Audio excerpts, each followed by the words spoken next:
بیٹی 9 سال کی ہو جائے، بولو بیٹی روزہ رکھنا ہے، 7 سال کے بعد اسے ٹریننگ دے، پورا دن روزہ نہیں رکھ سکتا بچہ، آدھا دن اسے روزہ رکھا اور اسے فیل کرا کہ روزے رکھنے کی لذت کیا ہے۔ تہران میں ایک بچہ تھا، اس نے سنا کہ واقعاً روزے رکھنے سے روح مضبوط ہوتی ہے، بچہ اپنے ذہن سے سمجھا تو اس نے روزہ رکھا۔ تقریباً شام کے 4-5 ہوئے، اذان میں کوئی 3 گھنٹے باقی تھے، تو ہمارے استاد کہتے اس نے اپنے باپ کا بابا مجھ سے برداشت نہیں ہو رہا، بہت پیاس لگی ہے، بہت بھوک لگی، تو اس نے کہا چلو ٹیچر کے پاس چلتے ہیں جس نے تجھے سکھایا تھا، اس سے پوچھتے ہیں۔ تو ہمارے استاد کہتے ہیں بچہ آیا میرے پاس اور کہنے لگا کہ استاد اب 8 سال کا بچہ مجھ سے برداشت نہیں ہو رہا نا، اب بہت پیاس لگی۔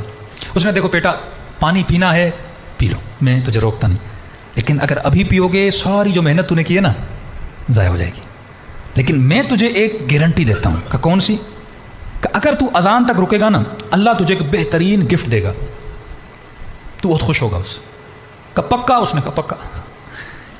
یہ بچہ 3 گھنٹے اس نے صبر کیا، اس کے بعد اس نے افطاری کی، خوشی آیا اس کے پاس، کہ کون سی گفٹ ہے؟ کہ یہی خوشی جو تیرے اندر ہے نا افطاری والی، کیونکہ جب تو توڑ دیتا پھر جب سارے افطاری کرتے تو کہتا ہے کاش میں 3 گھنٹے رک جاتا۔ جب انسان کا ہدف پورا ہوتا ہے نا، پوری بھوک اور پیاس کو برداشت کر کے جب اذان آتی ہے نا، اب جب لقمہ منہ میں ڈالتا ہے نا تو کہتا ہے کہ گویا میں کامیاب ہو گیا، میں نے ایک بہت بڑے پہاڑ کو کیا کر دیا، پار کر دیا۔ کیسے اتنی خوشی ملی کہ واقعا میں نے پورا کر دیا، دن کو پورا کر دیا۔ اپنے باپ کو کہا بابا اگلے دن پھر رکھوں گا۔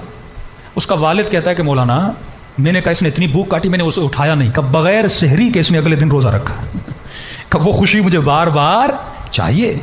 جب انسان ایک چیز کو اچیو کر لیتا ہے نا، خوشی یہ نہیں کہ صرف پیسہ ملے، انٹرنل جو خوشی ہوتی ہے